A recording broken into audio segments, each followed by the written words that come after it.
ہمارے گناہ ہماری ندامت کا باعث ہوتے ہیں۔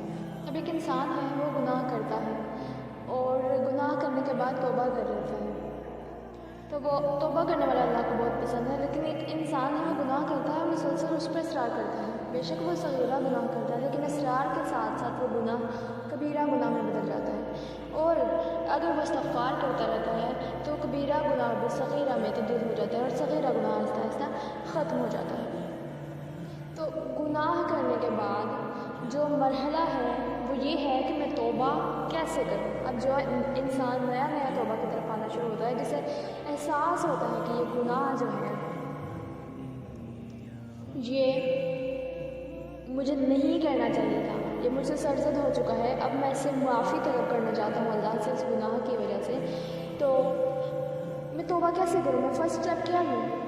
تو توبہ کرنے کے لیے سب سے پہلا جو کام ہے، جو سب سے پہلا اسٹیپ آپ لینا چاہتے ہیں وہ یہ ہے کہ آپ جس گناہ سے توبہ کرنا چاہتے ہیں بغیر تردد کے اسے جڑ سے ختم کر دیں۔ اس کا مطلب یہ نہیں کہ اگر آپ کو تمام گناہوں کو جڑ سے ختم کرنے کی طاقت نہیں اور یہی سوچتے ہوئے آپ بعض گناہوں کو بھی ترک نہ کر سکے، تمام گناہوں کو چھوڑنا افضل ہے۔ پھر آپ دل میں یہ پختہ نیت اور عزم کرتے ہوئے کہ آپ دوبارہ یہ کام نہیں کریں گے، اور اس گناہ پر شرمندہ ہوتے ہوئے تمام آلات اور اشیاء سے جان بچاتے ہوئے جن کے ذریعے آپ گناہوں کا ارتکاب کرتے تھے اللہ کے سامنے کھڑے ہیں۔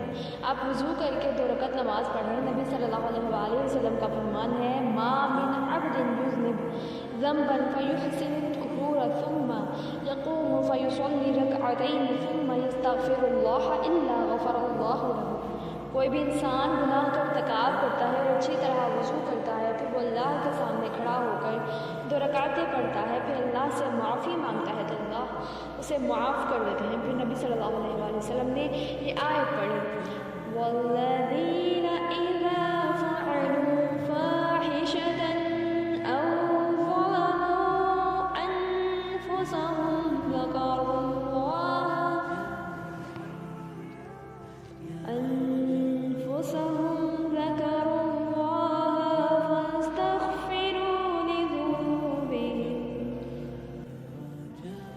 ومن يغفر الذنوب إلا الله ولم يصروا على ما فعلوا وهم يعلمون۔ جب ان سے کوئی ناشائستہ کام ہو جائے یا کوئی گناہ کر بیٹھیں تو فوراً اللہ کا ذکر اور اپنے گناہوں کے لیے استغفار کرتے ہیں۔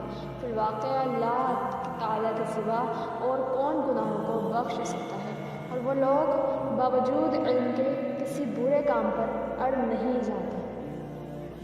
ہر حالت میں اللہ کا ذکر اور استغفار زیادہ سے زیادہ کریں اور جتنی استطاعت ہو اتنے زیادہ مال صالح کرنے کی کوشش کریں، کیونکہ اللہ تبارک و تعالیٰ کا فرمان ہے ان الحسنات یذہبن السیئات، بے شک نیکیاں برائیوں کو ختم کر دیتی ہیں۔ نبی صلی اللہ علیہ وآلہ وسلم کا فرمان ہے وَأَتْبِعْ السَّيِّئَاتَ الْحَسَنَةَ تَمْحُوهَا، برائی کے پیچھے نیکی کرو وہ اس کو مٹا دے گی۔ اللہ تعالیٰ کا فرمان ہے إِلَّا مَن تَابَ وَآمَنَ وَعَمِلَ عَمَلًا صَالِحًا فَأُولَئِكَ يُبَدِّلُ اللَّهُ وَعَمِلَ عَمَلًا صَالِحًا فَأُولَئِكَ يُبَدِّلُ اللَّهُ سَيِّئَاتِهِمْ حَسَنَاتٍ وَكَانَ اللَّهُ غَفُورًا رَحِيمًا۔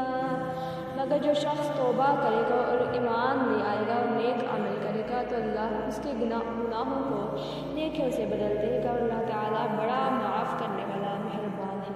اور وہ اچھے اعمال جن کے بارے میں نبی صلی اللہ علیہ وآلہ وسلم سے صحیح نسواری ہو، ان پر عمل بھی گناہوں کو ختم کرنے کا ایک ذریعہ ہے۔ بے شک اللہ تعالیٰ معاف کرنے والا، کرم کرنے والا، محبت کرنے والا اور مہربان ہے۔ وہ اپنے بندوں پر ماں کے اپنے بیٹے پر رحم کرنے سے بھی زیادہ مہربان ہے۔ بس تم اللہ کی طرف مائل ہو جاؤ اور اپنے گناہوں پر نادم ہوتے ہوئے اور توبہ کرتے ہوئے اس کی طرف رجوع کرو۔ جب بندہ اس کی طرف اس کی وسیع رحمت کی امید رکھتے ہوئے متوجہ ہوتا ہے تو اللہ اپنے بندے سے منہ نہیں موڑتا۔ لہٰذا توبہ سے غافل نہ ہو، کیونکہ تم نہیں جانتے کہ تمہیں موت کب آ لے گی۔ گناہوں میں جب کبھی ایک طویل عرصہ گزرتا ہے تو گناہ کے اثرات بھی مضبوط ہو جاتے ہیں، اور کسی معاملے کو ٹالنے والے کی مثال اس شخص جیسی ہے جو درخت کے تنے کو کاٹنا چاہتا ہے لیکن اس کی مضبوطی کو دیکھتا ہے تو کہتا ہے کہ اسے اکھیڑنے کے لیے کافی قوت کی ضرورت ہے۔ میں اس کام کو 1 سال کے لیے مؤخر کرتا ہوں، پھر اس کی طرف لوٹوں گا۔ بس ایسی صورتحال میں وہ کیسے اسے کاٹنے پر قادر ہو سکتا ہے جبکہ ایسے شخص کی کمزوری میں دن بدن اضافہ ہو رہا ہے اور درخت اپنی مضبوطی میں بڑھ رہا ہے۔ ایک حدیث قدسی ہے کہ رسول اللہ صلی اللہ علیہ وآلہ وسلم نے فرمایا کہ اللہ تعالیٰ فرماتا ہے وَمَن تَقَرَّبَ مِنِّي شِبْرًا تقربت منه ذراعا ومن تقرب مني ذراعا تقربت منه باعا ومن أتاني يمشي أتيته حرولا۔ جو شخص ایک بالشت میرے قریب آتا ہے میں 1 ہاتھ اس کے قریب جاتا ہوں، اور جو 1 ہاتھ میرے قریب آتا ہے میں 2 ہاتھ اس کے قریب جاتا ہوں، اور جو چل کر میری طرف آتا ہے میں دوڑ کر اس کے پاس آتا ہوں۔ بس توبہ کرتے ہوئے اللہ کی طرف دوڑ کر جاؤ، اور جو تم نے کیا اس پر نادم ہوتے ہوئے خود کو اللہ کے سامنے پیش کر دو۔ بس ندامت ہی توبہ ہے، جب تم ایسا کرو گے تو تمہارا اس ذات کے بارے میں کیا گمان ہے جو ماں کے بیٹے پر رحم کرنے سے زیادہ اپنے بندے پر رحم کرنے والا ہے۔ حدیث قدسی میں ہے اللہ تعالیٰ فرماتا ہے انا عند ظن عبدی بی ان ظن بی خیرا فلہ وان ظن شرا فلہ۔ میں اپنے بندے کے میرے متعلق خیال کے مطابق پاس ہوتا ہوں، اگر وہ میرے متعلق اچھا خیال کرے تو اچھائی اس کے لیے ہے، اور اگر وہ برا خیال کرے تو یہ برائی بھی اس کے لیے ہے۔ بس اللہ ارحم الراحمین کے بارے میں اچھا گمان رکھو اور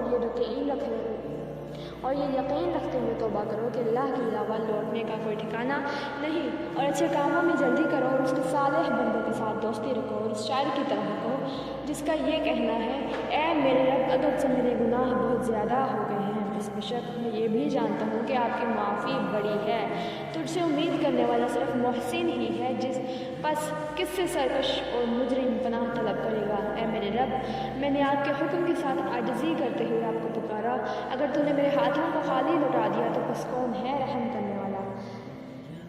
تو آپ سستی نہ کریں توبہ کرنے میں اور نہ ہی ٹال مٹول سے کام لیں۔ فرمانے والی تعالیٰ ہے وَسَارِعُوا إِلَىٰ مَغْفِرَةٍ مِّن رَّبِّكُمْ وَجَنَّةٍ عَرْضُهَا السَّمَاوَاتُ وَالْأَرْضُ أُعِدَّتْ لِلْمُتَّقِينَ۔ اور اپنے رب کی مغفرت اور جنت کی طرف تیزی سے لپکو جس کی چوڑائی زمین اور آسمان کے برابر، اور وہ پرہیزگاروں کے لیے تیار کی گئی ہے۔